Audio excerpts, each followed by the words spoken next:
Hey everyone, welcome back to my new YouTube video. So आज हम पढ़ेंगे biology का पहला चैप्टर, जो कि क्या है आपका द लिविंग वर्ल्ड। ठीक है, कौन सा है? The living world. तो ये चैप्टर ना बहुत इंपॉर्टेंट है।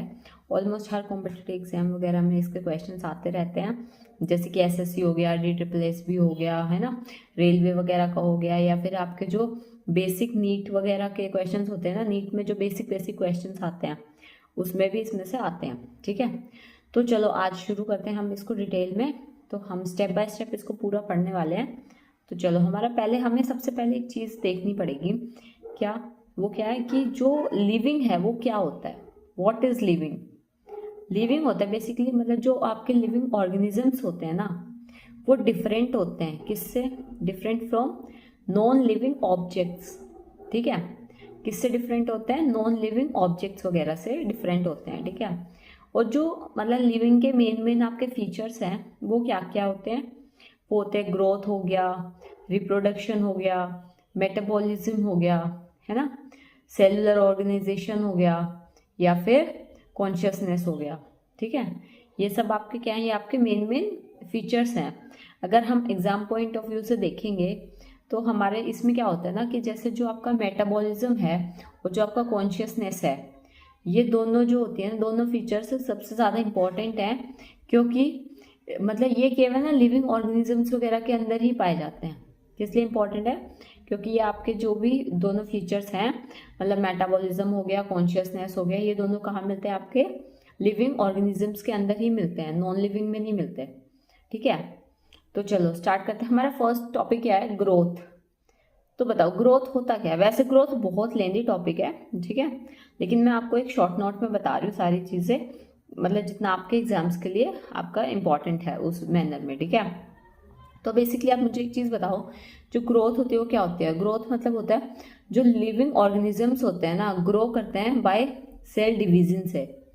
ठीक है, मतलब जितने भी लिविंग ऑर्गेनिजम्स वगैरह होते हैं वो आपके किससे ग्रो करते हैं? वो करते हैं आपके सेल डिवीजन के थ्रू। ठीक है, मतलब हिंदी में अगर जैसे देखो तो जो जीवित प्राणी होते हैं वो अपनी कोशिकाओं वगैरह से विभाजन, मतलब कोशिकाओं के विभाजन से बढ़ते हैं। मतलब जितना सेल होगा ना वो डिवाइड होता रहेगा ना, तो उसके न्यू पार्ट्स, मतलब न्यू एक अलग जो आपका ऑर्गेनिज्म है, ठीक है, वो डेवलप हो जाएगा। समझे? तो उससे क्या होगा? एक न्यू लिविंग जो आपका ऑर्गेनिज्म है उसकी ग्रोथ हो रही है, मतलब उसका डेवलपमेंट हो रहा है ना, तो उसका एक बर्थ हो गया ना एक टाइप से। ठीक है, तो ये क्या होता है? ग्रोथ क्या होती है? मतलब जो आपकी लिविंग ऑर्गेनिजम्स होती हैं वो ग्रो करती हैं किससे? सेल डिवीजन के थ्रू। ओके, तो आपका नेक्स्ट पॉइंट क्या होता है? नेक्स्ट में क्या होता है, मतलब जैसे एक एग्जांपल ले लो आप, जैसे प्लांट ग्रो कर रहा है, ठीक है, वो कंटिन्यूअसली मतलब सेल डिवीजन के थ्रू जो ग्रो करते रहते हैं। ठीक है, लेकिन जो ह्यूमंस होते हैं ना, वो ग्रो करते हैं टिल एक सर्टेन एज तक। जो प्लांट है वो आपका कंटिन्यू ग्रो करता है, समझे?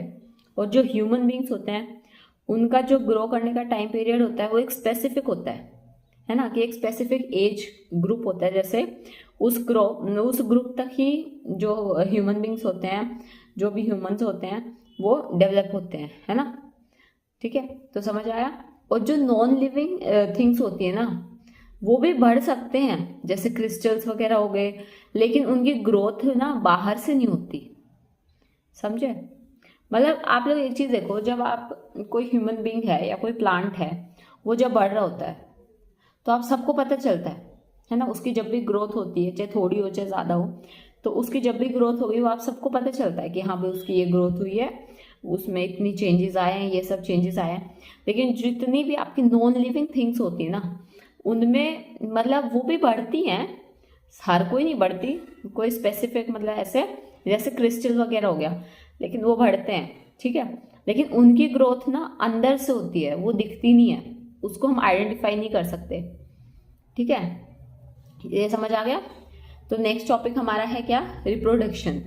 तो रिप्रोडक्शन क्या होता है? रिप्रोडक्शन बेसिकली ना मतलब एक चीज होती है, जैसे कि मतलब आप लिविंग ऑर्गेनिजम्स रिप्रोड्यूस करते हैं, किस लिए?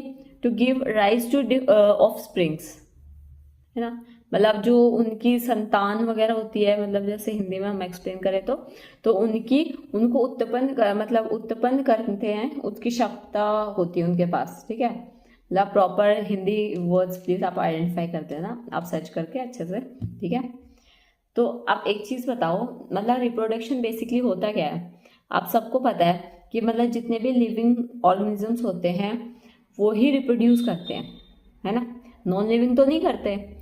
तो फिर जो, और ऊपर से ना एक चीज़ होती है कि जो रिप्रोडक्शन होती है वो आपकी दो पार्ट्स में होती है, ठीक है, दो टाइप की होती है। मतलब कौन सी? एक तो होती है एसेक्सुअल रिप्रोडक्शन, एक होती है सेक्सुअल रिप्रोडक्शन, ठीक है। तो जो आपकी एसेक्सुअल रिप्रोडक्शन होती है ना, वो क्या होती है, मतलब जो सिंगल पेरेंट होते हैं ना वो ऑफस्प्रिंग में कन्वर्ट होते हैं, मतलब करते हैं, है ना। सिंगल पेरेंट ऑफस्प्रिंग में कन्वर्ट होता है, मतलब सिंगल पेरेंट होता है वो ही बेबी को, मतलब ऑफस्प्रिंग वो करता है, क्या बोलते हैं, मतलब समझ लो ना, मतलब जैसे कि एक न्यू बेबी को बर्थ देता है, ठीक है, मतलब किस, लेकिन उनका तरीका क्या होता है, एसेक्सुअल रिप्रोडक्शन में होता है, ठीक है। सेकेंड होता है, मतलब जैसे कि आप इसका एग्जाम्पल देखो उससे आपको बहुत अच्छे से समझ आएगा। जैसे कि अमीबा होता है, ठीक है, वो क्या करता है, वो बाइनरी फ्यूजन करता है पहले, है ना, बाइनरी फ्यूजन होता है उसका, तब वो एक न्यू ऑफस्प्रिंग बनाता है ना। अमीबा बाइनरी फ्यूजन करेगा तो उसके दो न्यू ऑफस्प्रिंग्स बने, है ना। ऐसे हाइड्रा होता है, वो स्मॉल स्मॉल बर्डिंग्स वगैरह प्रोड्यूस करता है ना। तो वो भी किस मैनर में होता है, वो भी आपका एसेक्सुअल रिप्रोडक्शन में ही आता है, समझ आ गया। और जो आपका सेक्सुअल रिप्रोडक्शन होता है ना, उसमें क्या होता है ना, मतलब इन्वॉल्व होते हैं उसके अंदर, फ्यूजन होता है किसका, मेल का एंड फीमेल के गैमेट्स का, ठीक है। जैसे ह्यूमंस हो गए या फिर फ्लावरिंग प्लांट्स हो गए, जैसे हम रोज का भी करते हैं ना, मतलब जैसे हाइब्रिड वगैरह और वो सब करते हैं, है ना, ठीक है। अब जैसे एक चीज होती है, जैसे कि जो आपके म्यूल्स होते हैं या फिर स्टेरलाइज वर्कर्स होते हैं, जो बीज वगैरह जैसे, ठीक है, या फिर इनफर्टाइल कपल्स होते हैं जो रिप्रोड्यूस नहीं कर सकते, मतलब जो म्यूल्स हो गए, स्टेरलाइज वर्कर बीज हो गई, या फिर इनफर्टाइल कपल्स हो गए जो रिप्रोड्यूस नहीं कर सकते हैं, लेकिन फिर भी वो लिविंग कहलाते हैं, ठीक है। मतलब इसमें ये नहीं होता कि भाई जो रिप्रोड्यूस नहीं कर सकते वो लिविंग नहीं हो, मतलब वो लिविंग नहीं होते, ठीक है। तो नेक्स्ट वाला क्या होता है हमारा, मेटाबॉलिज्म। मेटाबॉलिज्म में क्या होता है, मेटाबॉलिज्म होता है मतलब जितने भी बायोकेमिकल रिएक्शंस होते हैं ना लिविंग ऑर्गेनिजम्स के अंदर, वो होती है आपकी मेटाबॉलिज्म। मतलब जो भी आपकी बायोकेमिकल रिएक्शन होगी, मतलब जिस भी मैनर में होगी, किसके अंदर होनी चाहिए, लेकिन वो लिविंग ऑर्गेनिजम्स के अंदर, ठीक है, वो क्या कहलाएगी आपकी, मेटाबॉलिज्म। और ये ना दो टाइप्स की होती है, कौन सी, कैटाबॉलिज्म और सेकंड वन इज एनाबॉलिज्म, ठीक है। जो कैटा होती है वो ब्रेक डाउन होती है, एनर्जी रिलीज करती है, ठीक है।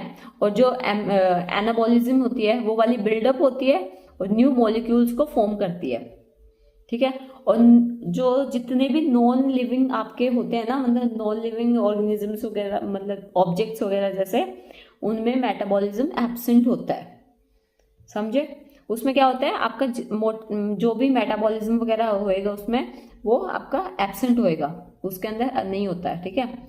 जो मेटाबॉलिज्म है, मेटाबॉलिज्म ही लाइफ की मतलब डिफाइनिंग फीचर्स वगैरह है, ठीक है, वही डिफाइन करता है आपका कि लिविंग नॉन लिविंग और ये सब चीज़ें, ठीक है। Next one is your cellular organisation. Cellular organisation में क्या होता है, मतलब जितने भी जो लिविंग ऑर्गेनिजम्स होते हैं जो मेड होते हैं किससे, मेड अप ऑफ सेल्स। जो भी आपके लिविंग ऑर्गेनिजम्स हैं वो सेल से बने होते हैं, वो आपके किसके अंदर आएंगे, सेलुलर ऑर्गेनाइजेशन में, ठीक है। और जो सेल मतलब वो है ना, वो एक स्ट्रक्चरल और फंक्शनल मतलब यूनिट है किसकी, लाइफ की, समझ आया। मतलब जो भी आपकी सेल है, ठीक है, सेलुलर ऑर्गेनाइजेशन के अंदर एक पॉइंट और होता है कि जो आपकी सेल है वो एक स्ट्रक्चरल और फंक्शनल है यूनिट किसकी, लाइफ की, ठीक है। विदाउट सेल्स मतलब कोई भी जो भी मतलब ऑर्गेनाइजिंग मतलब ऑर्गेनिज्म वगैरह होते हैं ना, जैसे वो लिविंग जो भी मतलब लिविंग ऑर्गेनिजम्स होते हैं बेसिकली, वो नहीं कहा जा सकता उनको, ठीक है। मतलब जितने भी ऑर्गेनिजम्स वगैरह होते हैं उनको हम लिविंग नहीं कह सकते विदाउट सेल्स। अगर उनके अंदर सेल्स हैं तो वो लिविंग ऑर्गेनिजम्स हैं, ठीक है, समझ आ गया। तो आज की वीडियो में हम इतना ही कवर करेंगे, बाकी का मिलते हैं हम नेक्स्ट वीडियो में। Please go like share and subscribe my channel. Thank you.